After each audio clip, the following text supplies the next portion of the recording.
Is Diablo 3 worth playing in 2023 before Diablo 4 is out? My fair review. Season 28, Diablo 3, maybe the last season. Last time I played Diablo 3 was in Season 3 and Season 4. That was a long time ago, nearly 10 years ago. I was obsessed with Diablo 3, I was the first Crusader in EU and second Crusader worldwide on a ladder. Solo, greater rifts. Ladder to be more precise. I had tons of friends that played, and in 4-player co-op we had a lot of fun back then. So let's rate Diablo 3 properly as it deserves.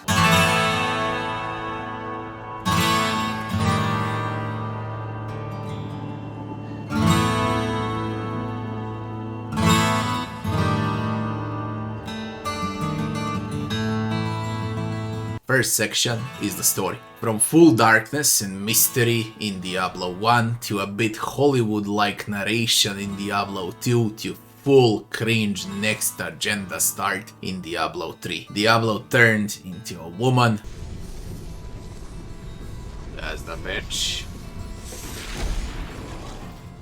The 7 evils are one within me. He jabbers non-stop, story and writing feels like it came out of some 3-year-old child. All villains talk like women. They killed the best and the most famous NPC in the game, Deckard Cain. I don't even wish to speak about Archangel Tyrael. The worst storytelling and writing in action RPG history. It's simple as that. Not even Reaper of Souls fixed this issue. Lazy Blizzard. 1 out of 10 for the story, or should I say butchering of story. Luckily, story doesn't matter at all in this Diablo 3. Skip cinematics is there in the options, just play the game.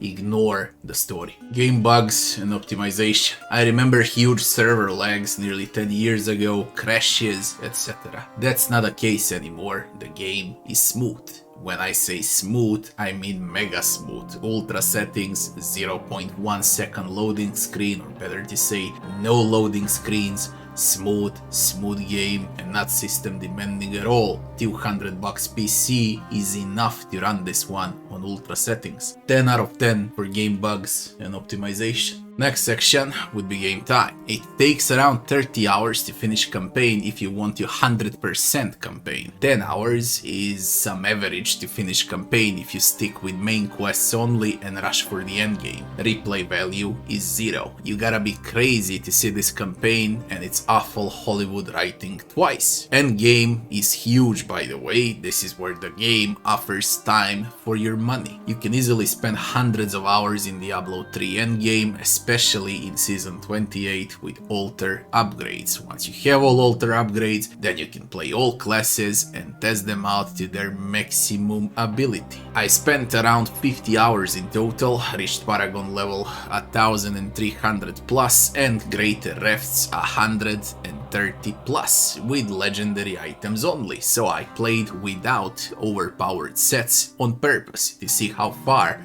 I can reach with legendary items only. My 50 hours are beginners 250 hours, by the way, so yes, you need experience and knowledge to play Diablo 3 endgame, but far less than in Path of Exile, for example. 10 out of 10 for the game time. Next section would be game difficulty. 20 plus difficulties to pick from, and timed greater rifts to chase high scores and ladder. The harder the difficulty, the better the loot drops. Simple as that. It's not a hard game to play, especially if you follow internet guides. There is a fun for those that want to discover every build on their own and test it out, but rare are players like that today. Anyways, difficulty lies in how much time you're willing to spend in the game. Diablo 3 is basically easy, casual version of Path of Exile. 8 out of 10 for game difficulty. Next section would be maps and graphics. This game looks great after 11 years. If we compare to upcoming Diablo 4, it is outdated, but for sure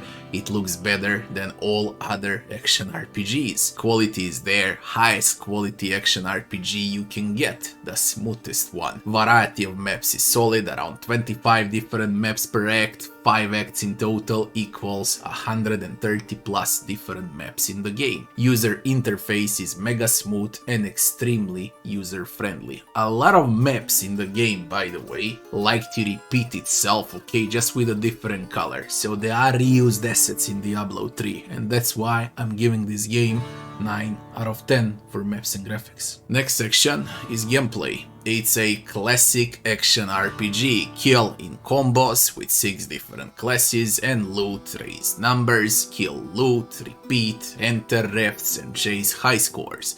Test your might and speed. That's the gameplay in short. Everything revolves all around loot, min-maxing to be more precise. It's addicting, it's fun. The game was meant for mouse and keyboard, but it works great on a gamepad too. 4 players co-op is where this game shines the most, but it's equally fun to play alone. Diablo 3 went from the best-selling game of all time to complete disaster and full redemption with Reaper of Souls, and its best version by far is actually in this season before Diablo 4 is out, season 28 in Diablo 3. 10 out of 10, gameplay is just mega fun and time flies while playing this game. Next section would be leveling and itemization. This is a long topic and probably the most important one. I'll make it short.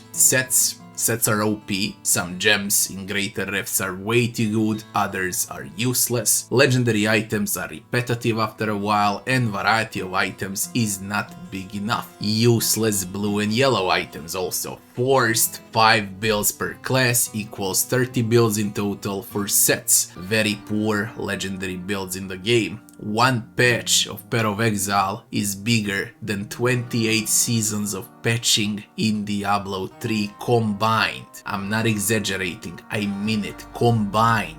It's really like that, and it's a sad thing how lazy Blizzard actually is. Imagine all extra content in the last 10 years in Path of Exile added in Diablo 3 engine. Just imagine that game. Leveling is simplistic and it's user-friendly, skill order is determined by sets mostly. Passives and actives, potions with unique abilities, legendaries with unique abilities that will change how certain skills work. That's about it in short. And yeah, addition of Altar of Rights in season 28 is really nice. 10 years late, but still it's nice. It should have been in season 1 as the very first patch if you ask me, and then it should be, every patch should have been something like the Altar of Rights patch. Alright, that's how it should have been. But still, it happened once in 28 seasons, so I say it's very nice. If you are a beginner in action RPG genre, Diablo 3 is the perfect game to start your casual run. 7 out of 10 for leveling and itemization. Next section would be NPCs and enemies. Huge enemy variety, solid boss variety. Problem, again, after 10 years, I'm back and not a single new endgame boss in the entire game. It's just unreal. What on earth were they doing for 10 years if there is not a single new boss added? And they got season 28. AI is nice, enemies will rush for you, especially in greater reps, modifiers can go crazy on elites and rares. It's easy to die in this game, that's for sure. A lot of times you'll just get one-shotted out of nowhere, you'll check numbers and find no common sense, but that's how the game is. As far as NPCs go, Kain is changed for Zoltan Cool, Tyrael is there to give you bounties and wine. Diablo is a woman now, and tons of funny campaign bosses that talk slightly less than our Diablina. 5 out of 10 for NPCs and enemies. Last section is music and sound. Amazing music, and I mean it, really good music. I don't know how the story is utter garbage when they got music like this, but hey, music is fitting like in Diablo 1 and Diablo 2. It is Diablo music. Great sound effects also, and really good voice acting, no matter how silly and bad the actual lines are. 10 out of 10 for music and sound. Final verdict. We got 70 points in 9 sections, and that would be 7.77, or better to say 7.8 out of 10 for Diablo 3 in Season 28, 12 years after its vanilla version. Rating is for mid-2023. So, for those that play for the first time, there is at least 200 hours of content. For those that intend to play in a group, 4 players, dungeon crawling, Greater Rifts, co-op, this game is probably the best in the genre. Those that seek min-maxing from Path of Exile will be disappointed with Diablo 3. I spent a lot of time with this game, thousands of hours as well as in Path of Exile, way before Path of Exile seasons even existed. Diablo 3 was the deal, okay, especially in Season 1 and 2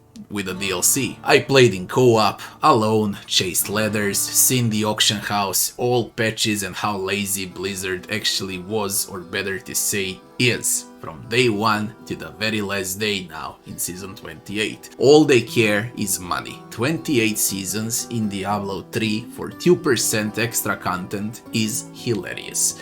What were you doing for 10 years, Blizzard? Making new cards in Hearthstone, planning new fancy microtransactions. I don't get it. What were you doing for 10 years? You have the strongest action RPG name in the history of gaming, and you're butchering its legacy. Diablo 3 is way above mediocre game, by the way, but it's a shame that it's lost its name and its legacy. It's just a solid action RPG right now. Good casual action RPG to be more precise. And here we are praying for Diablo 4 to recover the damage done in Diablo 3 now. What can I say? If you are thirsty for an action RPG, a casual experience, if you like playing with mouse and keyboard or with a gamepad, go ahead, play Diablo 3. Very often it's also on sale and it's very cheap. This last season is good. You can test out all characters, all heroes better to say, and have fun. I'll thank you all for watching, and I'll be seeing you on the next one.